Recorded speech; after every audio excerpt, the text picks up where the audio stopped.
This is Jeremy Wentworth-Stanley. I'm the fellow who has a hyphen in my name. The hyphen is silent, but I am anything but that. Universally, it is good morning to everybody. I am Jeremy Wentworth-Stanley. I am the voice of Respectonomics, and my co-host is Sarah Benton. And I'll say it in universal time language. Good morning, Sarah. Good morning, Jeremy. How are you today? I am fine, thank you very much. Wonderful. This morning, the topic, the message is, it's called doom or bloom. And some people don't quite hear the second word as easily. It's bloom spelt with a B, B-L-O-O-M. And the first one is doom. And I'm going to be addressing the issue of doom because one of the individuals in our Dignity Trust, I had a long conversation with him. He's a merchant banker. He lives in Australia. And he signed off his conversation with me with one of those, you know what I mean by a throwaway line? It wasn't really a throwaway line. It was one that encapsulated everything that we had talked about. Right. And his concluding comment was, and his sign-off comment was, we are doomed. And I started working on this principle of we are doomed, and I want to make one pronouncement right at the beginning. I am not a doomsayer. I don't believe you are either.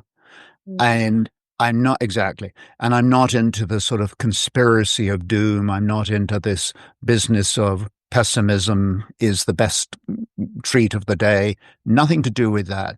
It is, in fact, looking at reality. And you know how you love...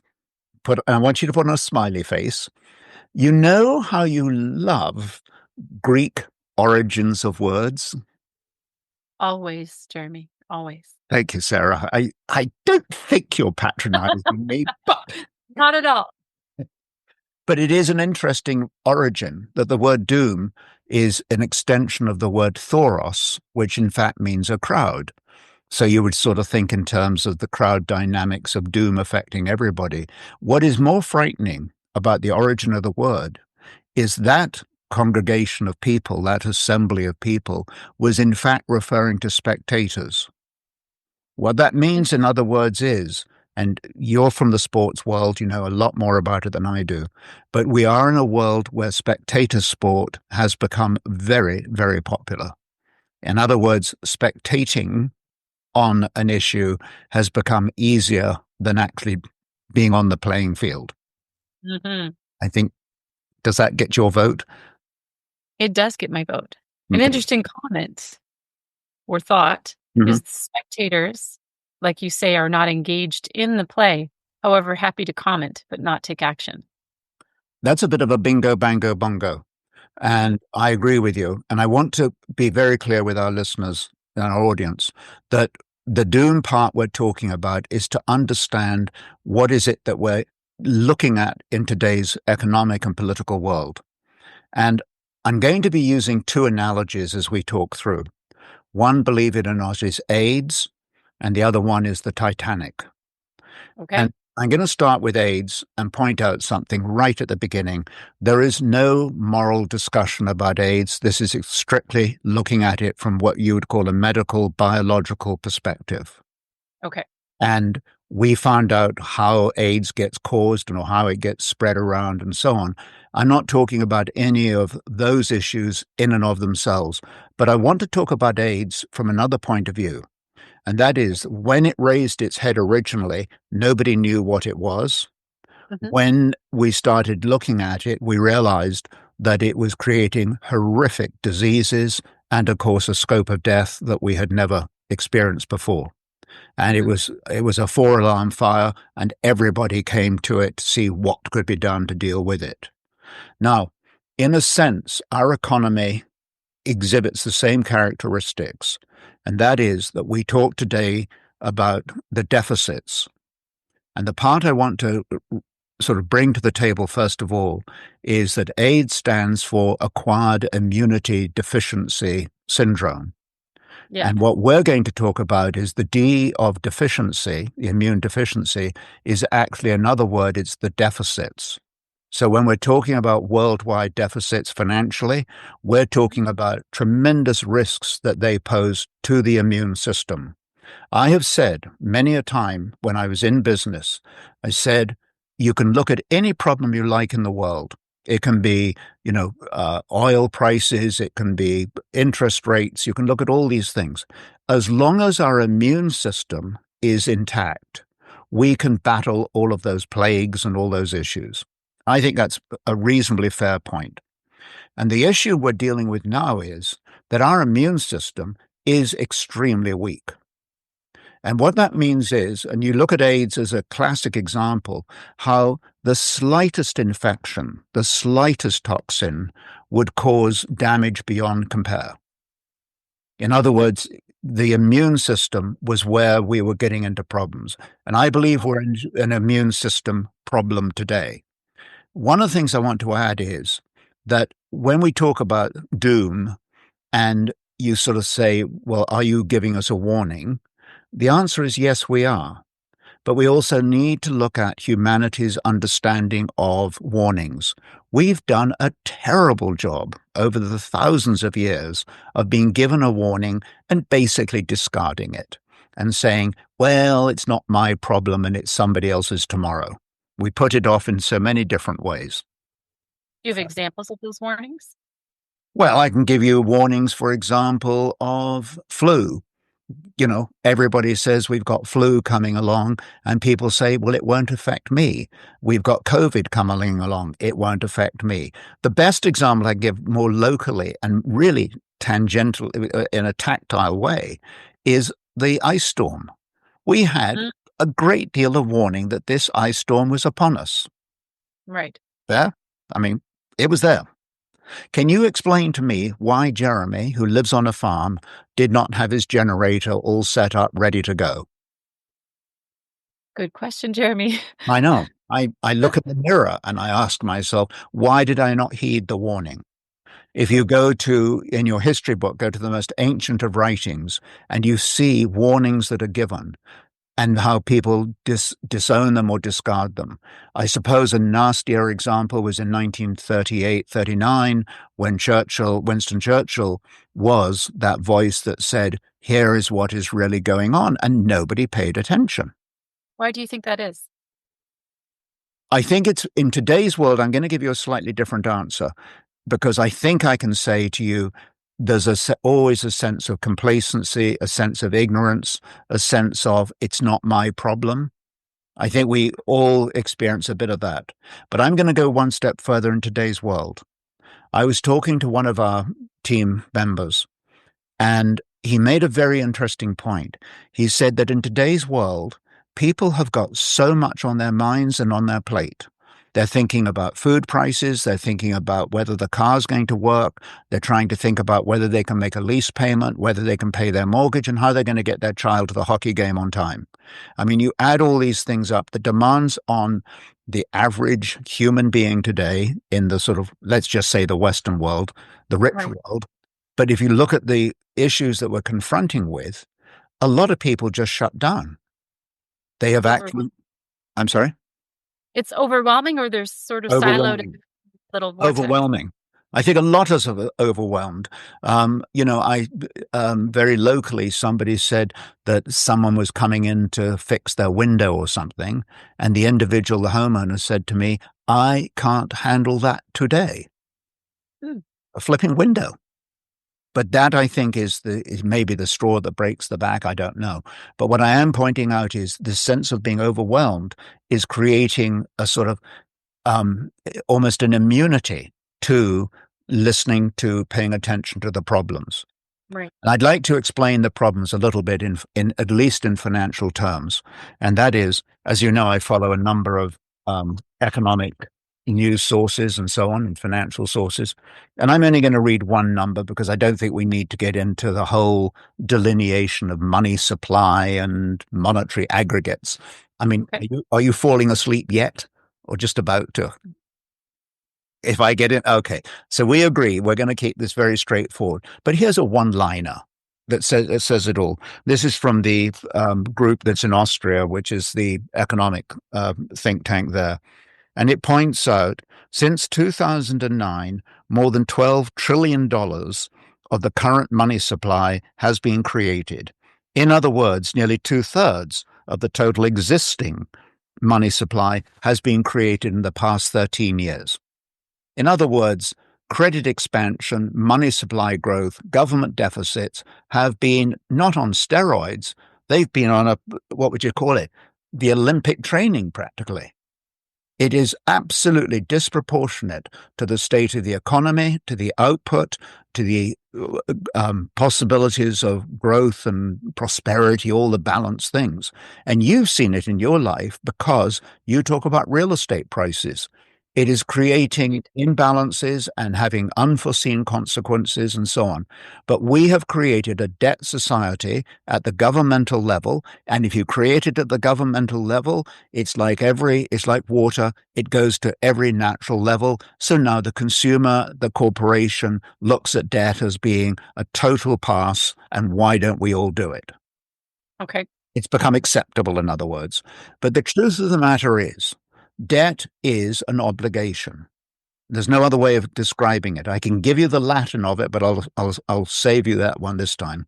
But I will point out, debt is an obligation, and at some point, the Grim Reaper always comes along and says, pay me back.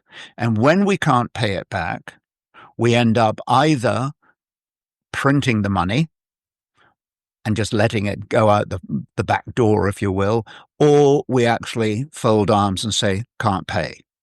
Now, in either of those circumstances, and I don't want to turn this into a monetarist discussion, but think about this for a moment. You take all of the government deficits that we're aware of. They've been horrendous in North America. The list goes on. Let's not get into that detail. But when you look at the amount of money that's being pushed out of the system, it never came out of your savings. I do not know of anybody who said, oh, yes, I took my savings and used them to finance the government's debt. I haven't heard anybody say that, remarkably. So in other words, we have to say, well, then where did the money come from? And the truth of the matter is it has come from credit expansion, which goes all the way back to the central bank who says, go on writing the checks. So the checks have been written. The money is now in the system. The money has lost its anchor point in the traditional way that it used to be anchored to gold. Its anchor point has probably become real estate. I think that's where people are holding to the solid ground. Real estate is called real estate for a reason. It's real. Right. You would know that. Yes. Yeah. So anyway, but I think it's important to come to grips with the enormity of the debt that we've created. Now, if you listen to all of the wise gurus who talk about this, they will always tell you that everything's okay, and they give you this whole point about the expansion of the GNP and future productivity and net immigration, and you've heard all the fancy political answers you could ever imagine. That's okay to a point.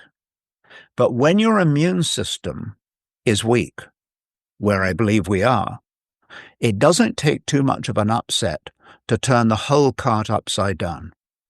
And when I'm talking about the cart upside down, the cart went upside down in 1929.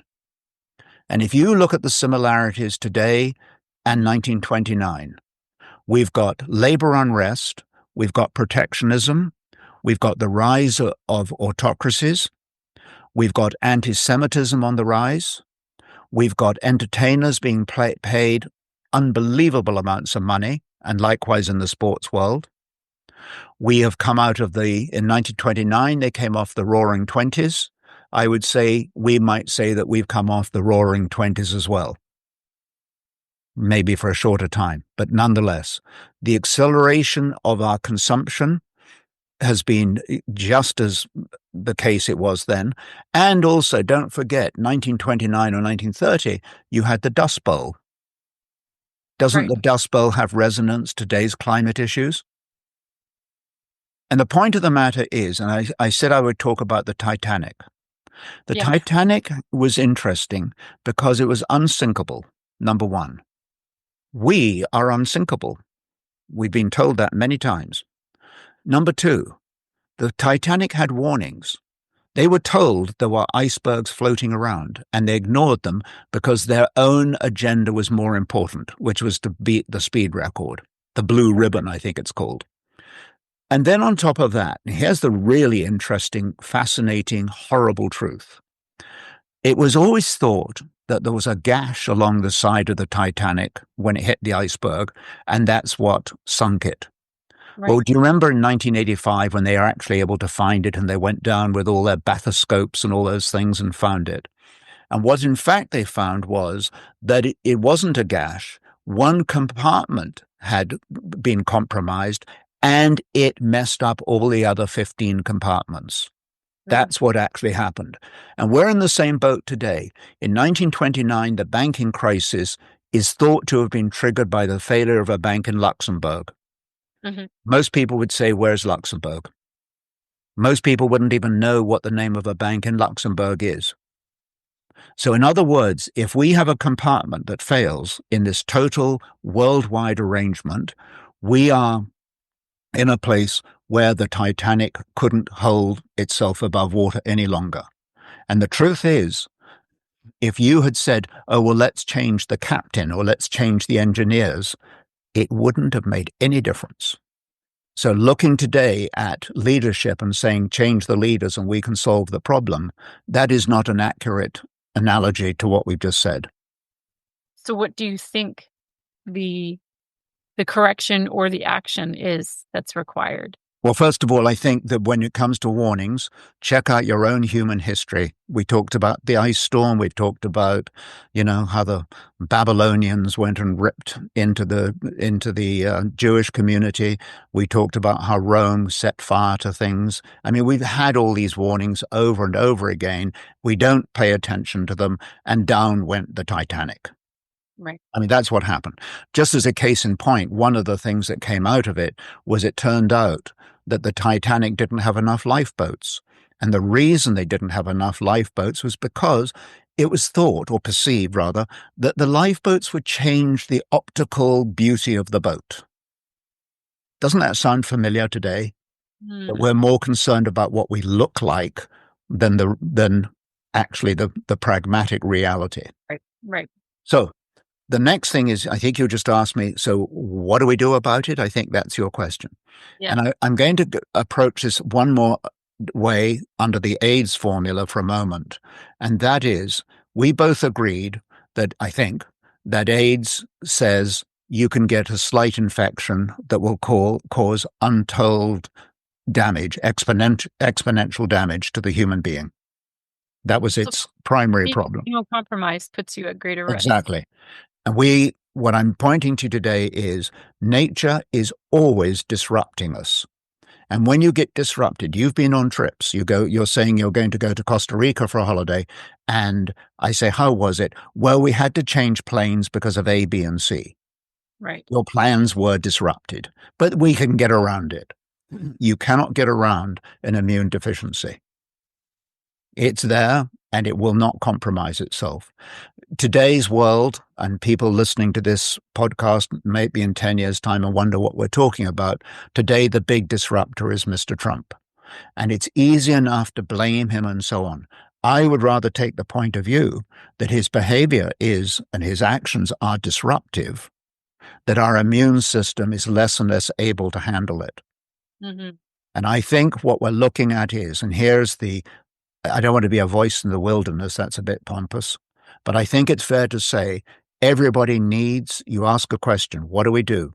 And I think the first thing we have to do is to become aware of the world's indebtedness. We talk about expectations, for example. If you go and do a real estate transaction, you have certain expectations, totally reasonable that you would. But those expectations, Sarah, are not entitlements. And we have confused expectation and entitlement. So by all means, go out and expect, but do not go out and say, I am entitled. Nature will always take you off cut you off at the knees. It'll course correct you, that's for sure. What's that? It'll course correct you. Very much. So we need, first of all, to build in a spirit of or an attitude of awareness. As we do that, We have a responsibility to move the train or move this thinking up to those who are in a place of leadership. We have talked about this over and again, but corporations, political leaders, political parties, they need to be listening to this message. This is not a Jeremy message. This is a message that's come from a validated basis of history, and it's come from a lot of people, yourself and the people in the Dignity Trust, who have come together and put these points together. And what's terrifying is the points that we've put together, you're not seeing them anywhere else. Mm. So in other words, it sounds solitary. It sounds like it's somewhere out in the periphery. It's right in front of us.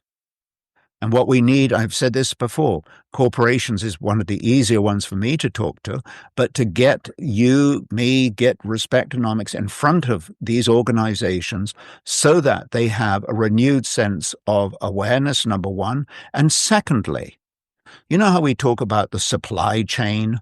You know, you've heard that over and again. Well, the supply chain that matters is actually the human chain. The human chain is linked by dignity. And if the dignity isn't in place, the human chain breaks down. In fact, it snaps. It doesn't exist even.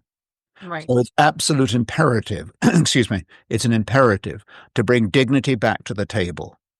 And one of the things that we need with that sense of awareness and dignity is to rebuild our sense and the importance of community. I know you love your Latin. Here we go again. But but community has one very powerful undertow to it, and that is it works on the principle of building each other up.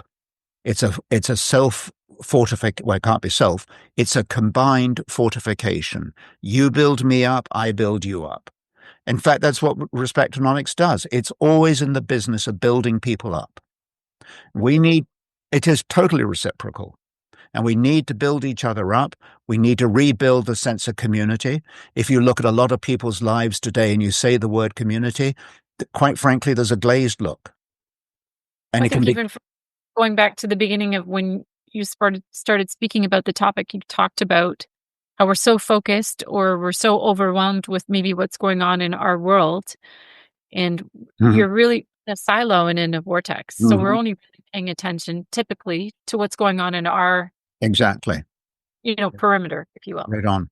Right. And I mean, the other problem is that because of the way news nowadays is disseminated, and of course you're up against this nasty problem, is it true or not? But if it is true, one of the problems is that a lot of the information that comes your way, you can do nothing about. In one sense, what we're talking about, you can do nothing about. How do we reconcile, how do we turn the clock back on the enormous deficits that we've got? How do you do that?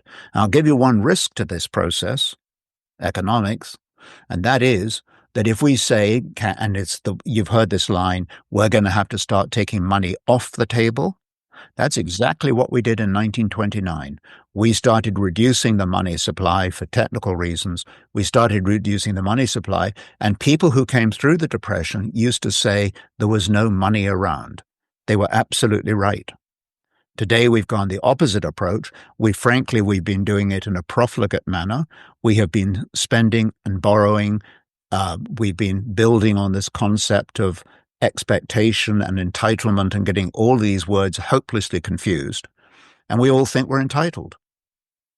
So in other words, it's a very difficult thing to deal with. So coming back to your point again, and that is when you can't do anything about it, but you're hearing about it, your natural fight and flight capability or protocol, you can't use it. It's right in front of you and you can't do anything about it. The saber-toothed tiger is running at you and you're just standing there mesmerized and, paralyzed. Right. So all in all, I think we're facing a very, very serious problem. I don't think when you hear politicians talking about recession, it's become a sort of buzzy word these days.